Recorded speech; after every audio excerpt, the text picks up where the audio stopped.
ಮಂಗಳ ಗ್ರಹದ ಬಗ್ಗೆ ಮಾಹಿತಿ. ಮಂಗಳ ಗ್ರಹವು ಸೌರಮಂಡಲದ 4ನೇ ಗ್ರಹವಾಗಿದೆ ಮತ್ತು ಇದು ಭೂಮಿಗೆ ಹತ್ತಿರದ ರಾಜಿಗ್ರಹಗಳಲ್ಲಿ ಒಂದಾಗಿದೆ. ಹೀಗಾಗಿ ಮಂಗಳನನ್ನು ರಕ್ತಗೋಳ ಅಥವಾ ರೆಡ್ ಪ್ಲಾನೆಟ್ ಎಂದು ಕರೆಯುತ್ತಾರೆ, ಏಕೆಂದರೆ ಅದರ ಮೇಲ್ಮೈ ಪ್ರಿಡೋಮಿನೆಂಟ್ಲಿ ಲೋಹಾಂಶವುಳ್ಳ ಮಣ್ಣಿನಿಂದ ಕೂಡಿದ್ದು ಅದು ಕೆಂಪು ಬಣ್ಣವನ್ನು ಹೊಂದಿದೆ. ಮಂಗಳನ ಮಹತ್ವದ ಅಂಶಗಳು. ಆಕಾರ ಮತ್ತು ಗಾತ್ರ. ಮಂಗಳ ಗ್ರಹವು ಭೂಮಿಗೆ ಹೋಲಿಸಿದರೆ ಅರ್ಧ ಗಾತ್ರದ ಮತ್ತು ಹೆಚ್ಚು ಗಟ್ಟಿತನವನ್ನು ಹೊಂದಿರುವ ಗ್ರಹವಾಗಿದೆ. ಮಂಗಳದ ವ್ಯಾಸ ಸುಮಾರು 6779 ಕಿಲೋಮೀಟರ್. ವಾತಾವರಣ. ಮಂಗಳನ ವಾತಾವರಣ ಬಹಳ ತೆಳುವಾಗಿದ್ದು, ಮುಖ್ಯವಾಗಿ ಕಾರ್ಬನ್ ಡೈಆಕ್ಸೈಡ್, ನೈಟ್ರೋಜನ್ ಮತ್ತು ಅರ್ಜನ್ ಅಂಶಗಳಿಂದ ಕೂಡಿದೆ.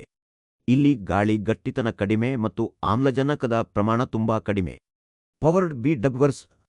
ವಿಜ್ಞಾನಿಗಳು ಮಂಗಳ ಗ್ರಹದಲ್ಲಿ ಹಿಮ, ಪ್ರಸ್ತುತ ಧ್ರುವೀಯ ಪ್ರದೇಶಗಳಲ್ಲಿ ಮತ್ತು ಗ್ರಹದ ಭೂಮಿಯೊಳಗಿನ ಕೆಲವು ಭಾಗಗಳಲ್ಲಿ ನೀರಿನ ಸಣ್ಣ ಪ್ರಮಾಣಗಳನ್ನು ಕಂಡುಹಿಡಿದಿದ್ದಾರೆ.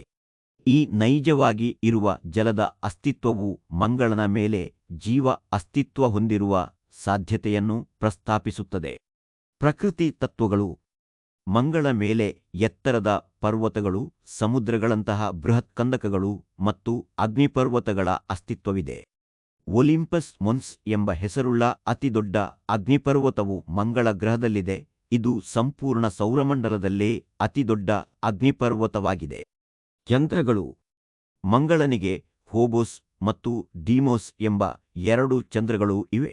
ಇವು 2 ಚಂದ್ರಗಳು ತುಂಬಾ ಪುಟ್ಟವಾಗಿದ್ದು, ಅವುಗಳ ಗಾತ್ರವು 22 ಕಿಮಿ ಮತ್ತು 12 ಕಿಮಿ ಕ್ರಮವಾಗಿ.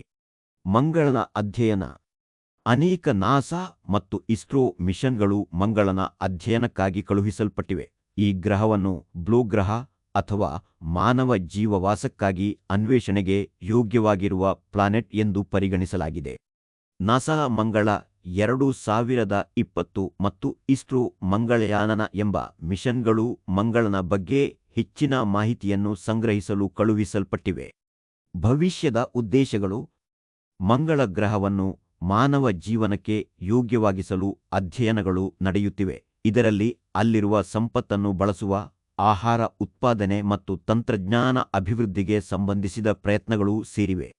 ಮಂಗಳ ಗ್ರಹವು ವಿಜ್ಞಾನಿಗಳು ಮತ್ತು ಸಂಶೋಧಕರುಗಳನ್ನು ತನ್ನತ್ತ ಆಕರ್ಷಿಸುತ್ತಿರುವ ಪ್ರಮುಖ ಗ್ರಹಗಳಲ್ಲಿ ಒಂದಾಗಿದೆ, ಏಕೆಂದರೆ ಈ ಗ್ರಹದಲ್ಲಿ ಜೀವ ಇರುವ ಸಾಧ್ಯತೆಯ ಬಗ್ಗೆ ಹಲವು ಚರ್ಚೆಗಳು ನಡೆದಿವೆ.